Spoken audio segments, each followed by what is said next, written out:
Assalamualaikum warahmatullahi wabarakatuh. Apa kabar semuanya? Semoga semuanya dalam keadaan sehat. Oke, hari ini kita akan memasuki bab baru, yaitu tentang usaha dan energi. Nah, materi ini bukan materi asing lagi. Kenapa? Karena di SMP kalian sudah pernah belajar nih tentang usaha dan energi. Jadi di sini kita tinggal flashback review-review aja ya. Oke. Nah, ini kompetensi dasarnya. Jadi intinya kita di sini belajar tentang energi, usaha, hubungan usaha dan perubahan energi, hukum kekalahan energi, terus penerapannya dalam peristiwa sehari-hari. Oke, gambar apa nih? Gambar anak panah. Pertanyaannya, kenapa sih anak panah itu ketika dilepas dari busur dia bisa melaju dengan cepat? Kalau misalkan si panahnya itu, si busurnya itu kita tariknya pelan, kira-kira gerak anak panahnya gimana? Pelan juga. Kalau misalkan kita tarik dengan kuat ke belakang, maka arah kecepatan si anak panahnya juga akan semakin besar. Kenapa bisa begitu? Nah, di sini ada perubahan energi ketika kita tarik nih si busurnya itu.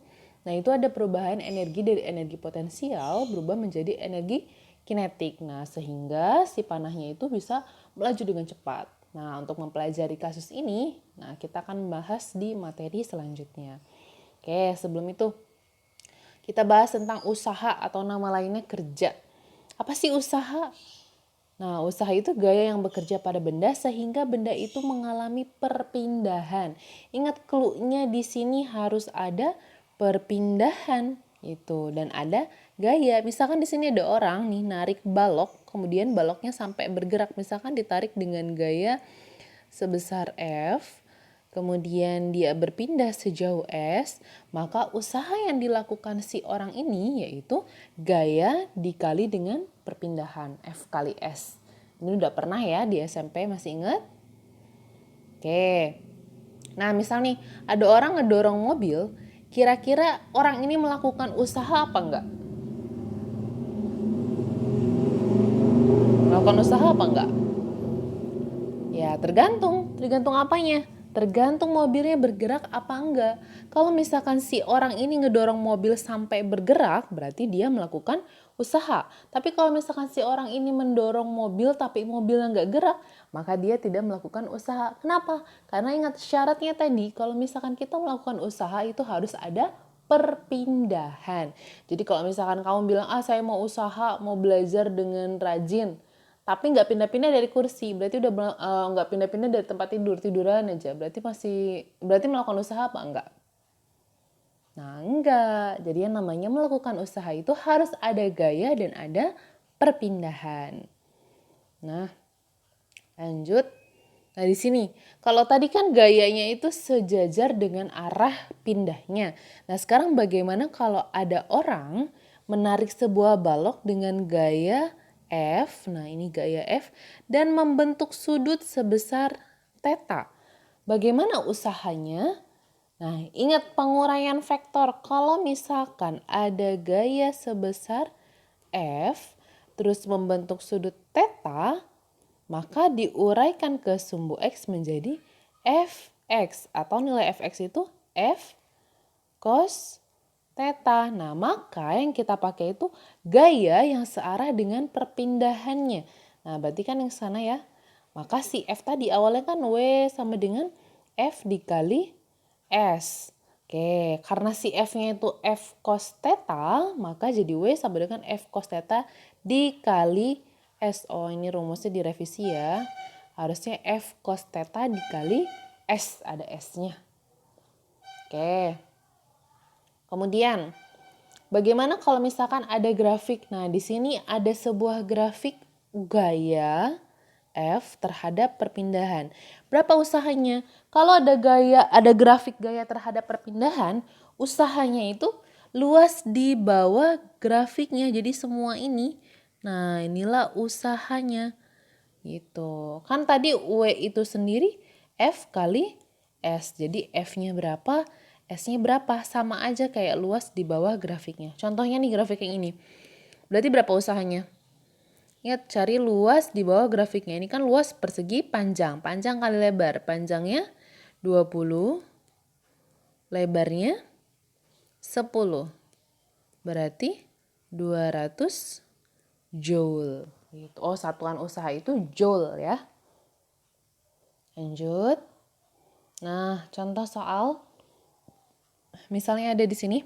Seorang anak menarik sebuah balok dengan gaya tetap sebesar 40 Newton. Tentukan besar usaha yang dilakukan anak itu jika gaya membentuk sudut 37 derajat sejauh 5 meter. Oke, clue-nya di sini apa nih? Ada gaya, berarti apa nih? Nah, F-nya 40 Newton. Yang ditanya berapa sih usahanya kalau sudutnya 37 derajat, tetanya 37 derajat, dan 5 meter berarti S-nya 5 meter. Berapa sih usahanya? Nah, gimana? Ya, kalau gayanya membentuk sudut berarti W sama dengan F-nya diuraikan jadi F cos theta dikali S. F-nya berapa? 40 cos 37 derajat dikali 5. Berarti 40 cos 37 0,8 dikali 5. Berarti berapa nih? 160 joule. Gitu ya. Lanjut. 160 joule apa 16 joule? Iya, 160 joule, betul. Dihitung lagi ya, pokoknya konsep fisikanya seperti itu. Oke, lanjut contoh soal. Nah, di sini ada sebuah grafik. Joni melakukan praktikum fisika dan memperoleh data yang digambarkan seperti grafik gaya terhadap perpindahan berikut. Hitunglah usaha yang dihasilkan berdasarkan grafik tersebut. Nah, ingat kalau ada grafik F terhadap S, gaya terhadap perpindahan yang ditanya berapa usahanya, maka hitung luas di bawah grafiknya. Berapa luasnya nih? Gitu. Nah, ini membentuk gambar apa nih? Trapesium, betul. Jadi si W itu berarti cari luas trapesium. Luas trapesium apa? Jumlah sisi sejajar, ini A, tambah B, dikali tinggi, dibagi 2, betul. Berarti A-nya berapa? Sisi yang pertama 10 ditambah 14, tingginya 5 dibagi 2. Berarti 28 dikali 5 dibagi 2. Ini sederhanakan jadi 14 dikali 5. Berapa 14 kali 5? Dihitung sendiri ya. Tuh hasilnya, joule. Lanjut. Oke, energi. Apa sih energi? Nah, energi. Oh, ini kayaknya lemes banget nih, nggak ada energinya. Berarti energi itu apa sih? Nah, energi itu sendiri kemampuan untuk melakukan usaha. Jadi kalau misalkan bilang, oh lemes, nggak bisa ngapa-ngapain, artinya dia nggak ada kemampuan untuk melakukan usaha karena energinya nggak ada. Nah, energi itu macam-macam. Ada energi panas bumi, energi nuklir, energi apa lagi? Energi listrik, pokoknya banyak banget ya jenis-jenis energi. Cuma yang akan kita bahas di sini yaitu energi yang berkaitan dengan gerak saja. Apa aja itu? Nah, di sini ada energi kinetik, ada energi potensial, dan ada energi mekanik. Apa sih energi kinetik? Energi kinetik itu energi yang dimiliki oleh benda karena geraknya. Jadi kalau misalkan ada benda yang bergerak, berarti dia punya energi. Namanya energi kinetik atau besarnya itu setengah mv kuadrat, di mana m itu massa, v itu kecepatan. Kemudian energi potensial. Energi potensial itu energi yang dimiliki oleh benda karena kedudukannya atau posisinya. Semakin dia tinggi dari permukaan bumi, maka energi potensialnya akan semakin besar gitu ya. Atau EP itu sama dengan mgh, massa dikali percepatan gravitasi dikali ketinggian. Jadi semakin tinggi H-nya, semakin besar, maka EP-nya juga akan semakin besar. Nah, terakhir ada yang namanya energi mekanik. Energi mekanik itu penjumlahan dari energi kinetik dan energi potensial. Nah, harus diingat-ingat di sini yang namanya energi itu bisa berubah, ada perubahan energi. Kayak tadi contohnya anak panah. Anak panah itu kan awalnya ketika si busurnya itu ditarik, maka dia ada energi potensial. Anak panahnya belum bergerak gitu kan, artinya dia ada energi potensial. Ketika busurnya dilepaskan, anak panahnya melesat. Nah, energi potensial itu berubah menjadi energi kinetik. Nah, seperti itu ya. Oke, nah di sini hubungan usaha dan energi kinetik. Bagaimana sih hubungannya usaha dan energi itu? Misal di sini ada dua balok, ada sebuah balok. Ada sebuah balok posisi awalnya di sini di A, kemudian ditarik dengan gaya F sampai pindah ke posisi yang kedua, posisi B. Taruhlah di posisi yang pertama itu dia bergerak dengan kecepatan awal V1. Kemudian dia bergerak sampai ke posisi B itu masih punya kecepatan sebesar V2. Oke, kita turunkan persamaannya. Usaha itu kan tadi W sama dengan F dikali S gitu ya. F itu sendiri apa? F itu gaya. Gaya itu apa? Di hukum Newton. F sama dengan M dikali A. Jadi M dikali A dikali S. Nah, kita kaitannya sama GLBB. Masih ingat persamaan GLBB ketika ada kecepatan yang berubah? Bahwa VT kuadrat sama dengan V0 kuadrat plus 2AS. Atau kalau VT-nya kita ubah menjadi V2 kuadrat sama dengan V1 kuadrat ditambah 2AS. Kalau pindah ruas berarti V2 kuadrat dikurang V1 kuadrat sama dengan 2AS. Atau AS sama dengan V2 kuadrat dikurang V1 kuadrat per 2 gitu kan. Kita substitusi persamaan ini ke sini. Nah, masukkan ke sini. Jadi M dikali tadi AS itu sendiri kan apa? V2 kuadrat min V1 kuadrat per 2. Atau kalau kita jabarkan di sini, per 2 itu kan bisa kita tulis setengah ya. Jadi setengah M V2 kuadrat dikurang setengah M V1 kuadrat. Gitu. Tadi setengah V kuadrat itu apa? Eka, betul. Jadi Eka 2 dikurang Eka 1. Nah, itu hubungannya. Atau bisa kita tulis bahwa W atau usaha itu perubahan energi kinetik. Ini hubungannya ya. Jadi W itu delta Eka gitu. Paham sampai sini? Yang harus diingat ini aja bahwa W itu delta Eka gitu. Lanjut, hubungan usaha dan energi potensial. Nah, kalau tadi hubungan usaha dan energi kinetik, kalau sekarang hubungan usaha dan energi potensial. Misal, sebuah bola dijatuhkan dari posisi A sini dengan ketinggian H1 sampai ke si B dengan ketinggian H2. Nah, bola ini bisa jatuh ke bawah karena ada gaya yang namanya gaya berat. Berapa usahanya? Kita cari W itu sama dengan F dikali S. Nah, gaya itu sendiri tadi gaya yang bekerja di sini gaya berat sebesar M kali G. Berarti M kali G. S itu kan dari posisi A ke posisi B. Posisi A itu H1, posisi B itu H2. Berarti S itu sendiri. Nah, H1 dikurang H2. Jadi S itu H1 dikurang H2.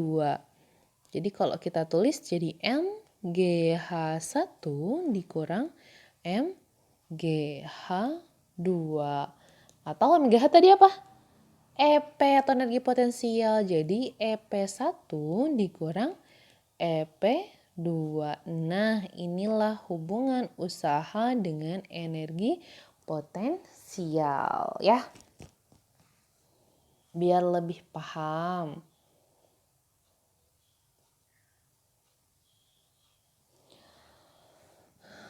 Di sini ada soal, mobil mogok ditarik mobil derek dengan gaya 100 Newton. Berarti apanya? Gaya. Oh, berarti F-nya. F-nya gaya ya. Berarti F-nya 100 Newton. Mobil yang awalnya diam menjadi bergerak dengan kecepatan 4 meter per sekon. Oke, awalnya diam. Berarti kecepatan awalnya V1-nya 0. Nah, kemudian bergerak dengan kecepatan 4 meter per sekon, berarti V2-nya 4. Jika massa mobil 1000 kg, berarti M-nya 1000 kg. Berapa sih jarak yang ditempuh mobil selama perubahan kecepatan tersebut? Berapa sih S-nya? Katanya gitu. Oke. Nah, di sini berarti hubungannya gaya usaha dan energi kinetik. Bahwa usaha itu tadi kan apa? Perubahan energi kinetik. W itu sendiri kan apa? F dikali S. Delta EK berarti setengah MV kuadrat MV2 kuadrat dikurangi MV kuadrat MV1 kuadrat. Wah, jadi belibet. Jadi setengah M-nya di luar, V2 kuadrat dikurang V1 kuadrat. F-nya berapa? 100. Aduh, maaf ya, ini pulpennya. S-nya kita cari, kemudian setengah, M-nya 1000, V2-nya 4 kuadrat dikurang 0 kuadrat ya. Berarti 500 setengah dari 1000 500. Oh, 500. Itu 100 S. Maaf ya. Kira saya itu angka 5.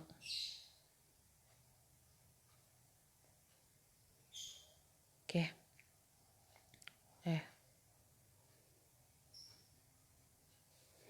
Berarti 100 S 500 dikali 4 kuadrat 16. Berarti S sama dengan 500 dikali 16 dibagi 100. Berarti berapa? Nah, 16 kali 5. Udah hitung sendiri ya. Meter. Jawabannya berapa? Lanjut. Contoh soal kedua. Diketahui massa bola 100 gram dan percepatan gravitasi 10 meter per sekon kuadrat. Tentukan usaha gaya berat bola dari A ke B jika H1-nya 5 meter dan H2-nya 5 meter. Oke, berarti W-nya pakai yang EP ya. Berarti EP1 dikurang EP2 atau MG H1 dikurang H2. M-nya berapa? 100 gram berarti 0,1 kilo dikali percepatan gravitasinya 10, H1-nya 5 dikurang 2 berarti 3 Joule. Ya. Jadi hubungannya tadi kalau energi kinetik berarti W itu sama dengan delta EK setengah MV2 kuadrat dikurang setengah MV1 kuadrat. Sedangkan kalau hubungannya usaha dan energi potensial itu MGH1 dikurang MGH2, EP1 dikurang EP2. Oke, lanjut. Hukum kekekalan energi mekanik. Nah, tadi yang namanya energi mekanik itu penjumlahan antara energi potensial dan energi kinetik. Nah, di sini ada kasusnya, misalkan dari bola dari posisi A ke posisi B, yang awalnya itu H menjadi H1 jaraknya di sini. Dia artinya memiliki perubahan energi potensial. Jadi usahanya tadi kan hubungannya apa? Perubahan energi potensial atau EP1 dikurangi EP2. Kalau kita tinjau dari energi kinetiknya, ini kan awalnya punya kecepatan V1. Kemudian di sini punya kecepatan V2. Artinya usaha itu perubahan energi kinetik. EK2 dikurang EK1. Nah, jadi kan W sama dengan W sama-sama W ya. Berarti EP, aduh maaf ya, pulpennya kok jadi nggak nyata, coba. Jadi EP1 dikurang EP2 sama dengan EK2 dikurangi EK1 atau bisa ditulis EP1 ditambah EK1 sama dengan EP2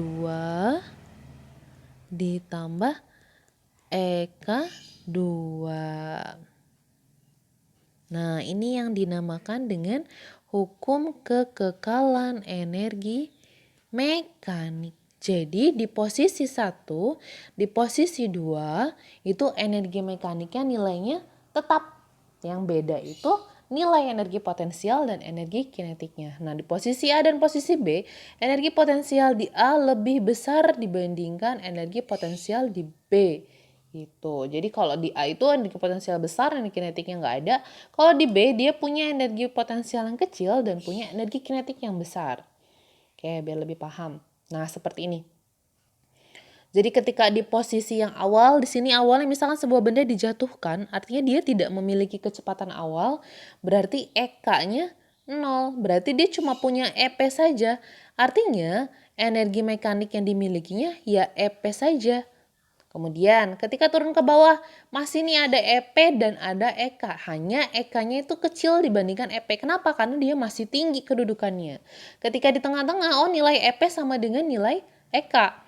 Ketika turun lagi ke bawah, oh EP-nya berkurang tapi EK-nya semakin besar. Ketika paling bawah, dia udah nggak punya EP lagi, nah dia punya EK.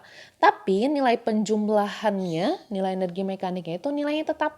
Misal, di sini nilainya 1000, misalkan energi mekaniknya itu nilainya 1000.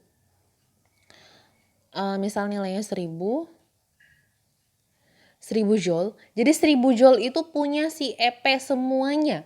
Ketika di sini EP-nya lebih besar, misalkan berarti EP-nya di sini ada 800, misalkan EK-nya 200, tapi totalnya tetap 1000. Nah, ketika di sini yang sama berarti EP-nya 500, EK-nya 500. Nah, ketika di sini kebalik berarti EP-nya yang 200, EK-nya yang 800. Ketika di paling bawah EP-nya 0, berarti 1000-1000-nya punya si EK. Tapi total dari seluruhnya tetap sama 1000 gitu. Paham nggak? Jadi nilai energi mekaniknya nilainya tetap segitu-gitu aja. Cuma komposisi energi potensial dan energi kinetiknya yang berubah. Nah, sini biar lebih paham ya. Sebuah benda masanya 5 kg berada pada ketinggian 20 meter di atas tanah. Benda tersebut mengalami jatuh bebas di tempat yang percepatan gravitasinya 10 meter per sekon kuadrat. Tentukan besarnya energi kinetik dan energi potensial saat benda turun sejauh 5 meter. Oke, misalkan awalnya di sini ada benda, kemudian dia tingginya itu 20 meter. Berarti 5 kg. Yang ditanya berapa besar energi kinetik dan energi potensial saat benda turun sejauh 5 meter. Berarti turun di sini 5 meter. Berarti ketinggian dari sini ke sini itu 15 meter. Nah, ditanya berapa posisi di sini. Nah, biar kita tahu, kita bandingkan energi apanya? Energi mekaniknya. Ingat energi mekanik di posisi 1. Misalnya posisi 1, ini posisi kedua, nilainya akan sama aja gitu. Jadi EM1 ya sama kayak EM2. Jadi ya, berarti EP1 ditambah EK1 sama dengan EP2 ditambah EK2 gitu. Nah, kita cari dulu berapa. Ini kan di posisi 1 EK1-nya 0 kan. Kita cari dulu berapa EP di posisi yang ke-1. Berarti EP1 itu Tinggal MGH1 ya. MGH1 berarti berapa? 5 dikali 10 dikali H-nya 20. Berarti berapa? 5 kali 2, 10. 1000 ya. 1000 joule. Nah, sekarang kita cari berapa EP2-nya. Kalau EP2 gampang ya. Tinggal cari. Duh, saya salah nulis ini. Sini aja ya. EP2 berarti MGH2. Berarti M-nya 5 dikali 10. H2-nya ingat diukur dari permukaan tanah. Sini ya. Berarti 15. 15 kali 5, 750 joule. Dah, tinggal kita substitusi ke sini. EP1-nya 1000. Aduh. Maaf ya. EK1-nya karena dia posisi awalnya dijatuhkan, maka nggak ada kecepatan awal, berarti EK-nya 0. EP2-nya tadi kita dapat 750 ditambah EK2. Berarti EK2 sama dengan 1000 dikurang 750, berarti 250 joule. Pulpennya nih ampun. Gitu ya. Jadi nilainya tetap mau dimanapun dia, di posisi 1, di posisi 2. Kalau di total-total kan 1000. Di atas ini 1000 punyanya si EP semua karena EK-nya 0. Tapi di posisi sini 1000 itu 750 punya EP dan 250 punya EK. Tapi totalnya 1000. Nah seperti itu. Itu namanya hukum kekekalan energi mekanik. Lanjut. Dikit lagi materinya. Kemudian nih, penerapan hukum kekekalan energi mekanik dalam kehidupan sehari-hari. Nah, yang pertama di sini gerak pada bandul. Ada bandul sederhana, misalkan awalnya posisinya di awal sini di tengah. Kemudian dia disimpangkan sejauh H. Misalkan sana shoot. Nah, di sini. Jadi intinya ini sama aja kayak benda yang jatuh yang tadi. Ketika di ujung sini, itu kan misalkan awalnya kita tahan nih. Nggak dikasih gerak, artinya EK-nya 0, berarti ada EP yang maksimum, berarti energi mekanik di sini hanya EP saja gitu. Nah, ketika dia jalan ke sini, nah berarti di sini dia punya EP dan punya EK. Kenapa? Karena dia masih punya ketinggian dan sedang bergerak. Artinya dia punya kecepatan. Nah, ketika di titik seimbang, dia udah nggak ada ketinggian lagi. Berarti EP-nya 0. Nah, energi mekaniknya berarti punya si EK semua. Begitu juga ke sana. Ketika ke sana, oh dia punya EP dan punya EK lagi. Ketika nyampe ke sana, oh berarti udah nggak ada kecepatan nih. Berarti EK-nya 0, EP-nya maksimum. Paham nggak?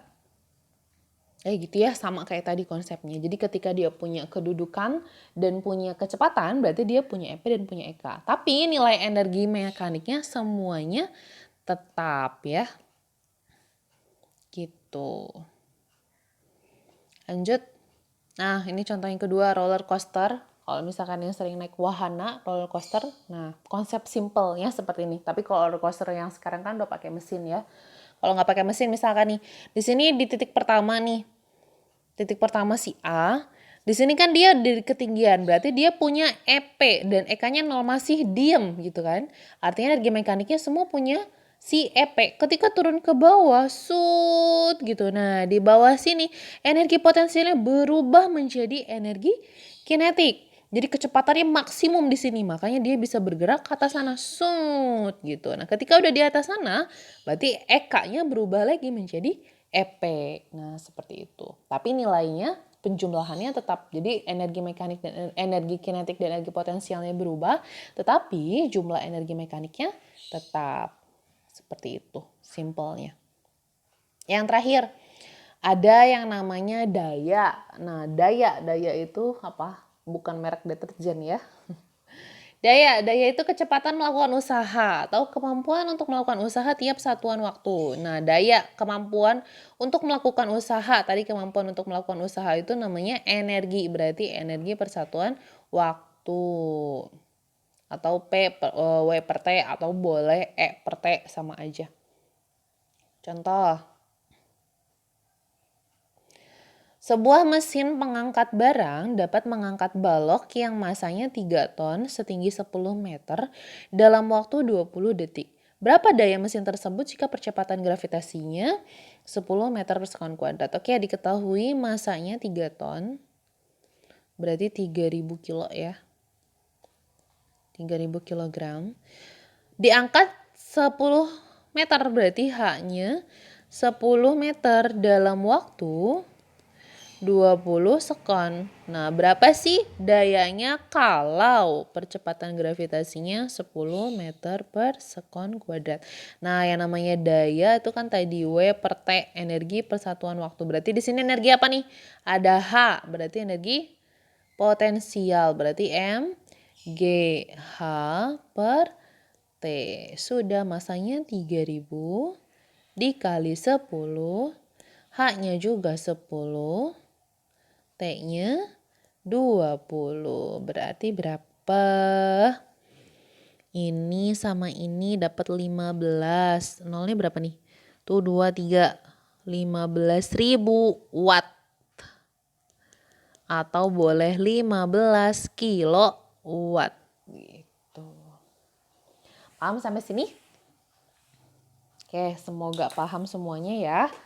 Kalau nggak paham boleh tanyakan via WA, atau kalau belum paham boleh diulang lagi videonya, disimak baik-baik, ditulis di buku tulis, diikuti penjelasannya biar lebih paham.